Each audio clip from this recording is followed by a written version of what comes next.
Links golf is the game in its purest form. No trees, no water hazards, no forced carries. Just the land, the wind, and the player. Ever-changing, fast, and firm, it can be enjoyed by all, yet is capable of testing the very best. Owned by Pierce County, Chambers Bay began to establish its championship pedigree as the first municipal course to host the U.S. Amateur, which was held in 2010. Now, we look forward to earning our place in golf history as the first course in the Pacific Northwest to host the U.S. Open. Today you'll get the chance to preview what it'll be like to play a U.S. Open course. The thing about the USGA, we have a policy that we've started and we're promoting called Firm and Fast. And in the Pacific Northwest, there's really two primary criteria you have to truly get firm and fast. The first is obviously the weather, but more important is the soil. And it's the sand that is on the surface, right below the surface. Chambers Bay has that, and then some. Being a formal gravel and sand pit, it's the perfect location for a firm surface. Then secondarily, you have to have the right grass. In the Pacific Northwest, most of the golf courses that are played on are POA Annua golf courses, or maybe bent grass, and some ryegrass, but fescue is a different grass. It doesn't create as much organic material, so therefore, when combined with sand, it doesn't hold much water. The other important thing about fescue is that it's got tremendous drought tolerance. So when you shut the water off of this grass, it'll turn brown, but it won't die. So it's the perfect grass for firm and fast, and that's why the USGA is excited about that. Links golf is different in that it is most effectively played along the ground rather than through the air.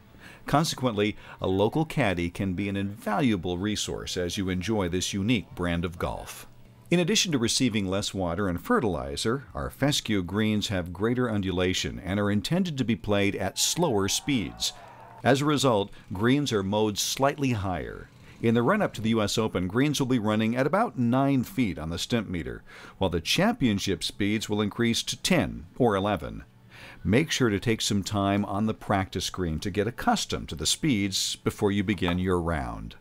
During the U.S. Amateur in 2010, we had spotters and, of course, the USGA staff and all the players, and we watched play on certain holes. In fact, we watched on the whole golf course. And on certain holes, in particular, number one, I had a friend who watched 90 golf balls that were hit onto that green. And at one time or another, 90 balls were on that green. Only 8 stayed on the green. So we obviously had to do something about that. So that green was expanded, leveled, with hole locations added. And it's a much better playing surface with a lot more variety. The same situation with number 7. Incredibly difficult. Balls were rolling too far away, in some cases as much as 150 yards off the green. That's untenable for a U.S. Open, so Mr. Jones and his architects came together and came up with a perfect plan that Mike Davis described as it's going to be easier for the regular players, but more difficult for the pros during the Open. Finally, number 13, we're switching from a par 5 into a par 4.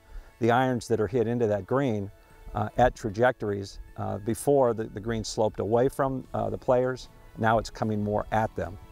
And then it's also a larger green. So those are the 3 primary greens. We also have some other minor changes we're going to be doing on number 8. And then prior to the amateur, we did number 4. Outside the ropes, paths are being widened to accommodate U.S. Open spectators, while other areas are being prepared for grandstands, concessions, and other infrastructure.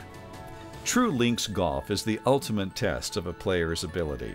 While designed to be enjoyed by players of all abilities, with these changes, Chambers Bay is becoming the ultimate test for the best players in the world.